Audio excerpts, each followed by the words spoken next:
Hello, welcome back to Metalhead Nation Garage. I'm Chris, your host. Hey, give us a thumbs up, subscribe to the channel.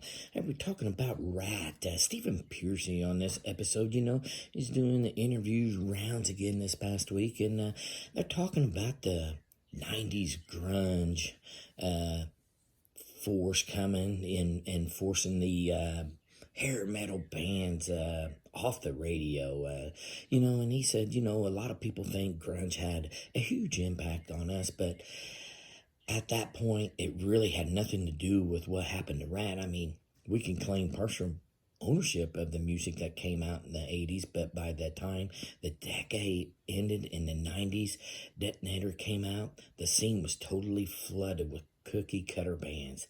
That was as big of an issue as anything. It got to be a point where people were like, you have to dress this way, move this way, sing this way, and all this fucking shit. So again, the whole world was filled with Motley Crues and Rats and all that stuff. So, Steven's just saying that it was watered down hair metal bands, and there was a dime a dozen back in the 80s. So he thinks that was a big part of it. And then grunge came along, and the rest is history with Nirvana, Pearl Jam, Soundgarden, just to name a few of the acts that came up in the 90s of that grunge era.